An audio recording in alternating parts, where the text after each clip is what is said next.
Regarde-moi ce petit cookies très original. À la praline rose.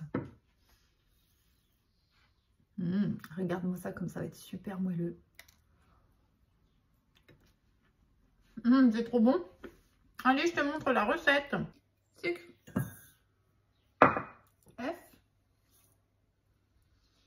et le beurre fondu.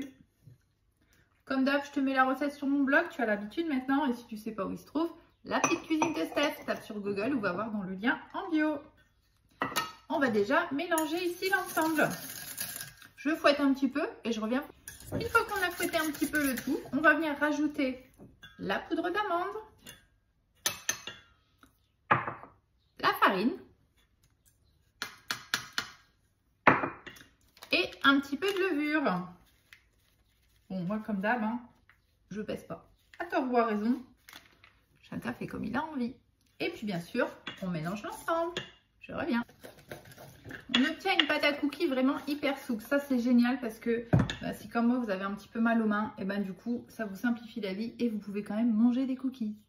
On va rajouter du chocolat blanc. Donc moi, je l'ai en pistole comme ça. Si c'est des gros morceaux, vous le coupez un petit peu pour avoir des petits morceaux dans vos cookies. Et bien sûr, on va rajouter les pralines roses. Sinon, ce ne serait pas des cookies à la praline rose. Hop! Je te mets toutes les quantités sur mon blog. Je ne sais plus si je te l'ai dit, mais au cas où. Enfin, si tu es abonné, tu as l'habitude, normalement.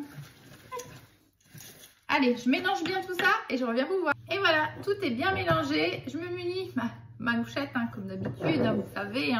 Parce que moi, je vais faire mes cookies directement ici dans mon moule.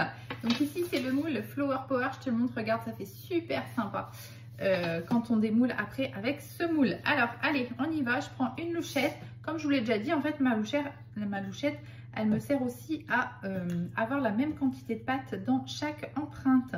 Voilà, on va venir ensuite étaler un tout petit peu, mais de toute façon, avec la matière grasse des cookies, ça va se mettre tout seul dans l'empreinte.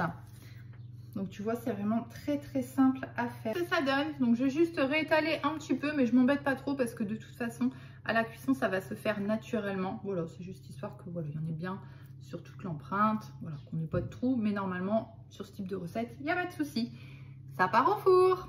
Et voilà, nos petits cookies sont cuits. Je les fais complètement refroidir. Ça va être important parce que quand on l'a mis dans un moule en silicone pour pas qu'il casse, et tout simplement, on va attendre qu'il se durcisse un petit peu après cuisson. Donc, j'attends que ce soit bien froid et hop, comme d'hab, on pousse un petit peu à l'arrière. Et voilà. Voilà ce que ça donne.